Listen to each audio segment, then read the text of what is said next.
వారణాసి, బనారస్ ఇవి కేవలం పేర్లు కాదు, ఇవి పరమశివుని చైతన్యానికి ప్రతిరూపాలు. ఇక్కడ వెలిగే చితాగ్ని రాత్రింబగళ్ళు ఎన్నటికీ ఆరదని విశ్వాసం. ఈ దివ్య నగరంలో ఉన్న అత్యంత ఆధ్యాత్మిక స్థలం మణికర్ణికా ఘాట్. జీవితం, మరణం కలిసే పవిత్ర స్థలం. పార్వతీదేవి పవిత్ర గంగలో స్నానం చేస్తుండగా ఆమె చెవికి ధరించిన అమూల్యమైన మణి గంగ జలాల్లో జారిపోయింది.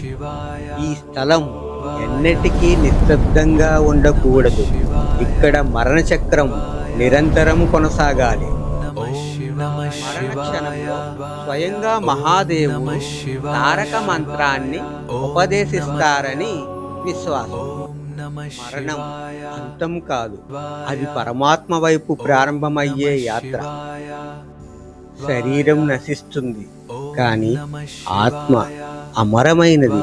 హర హర మహాదేవ్, శంభో శంకర, ఓం నమ శివాయ.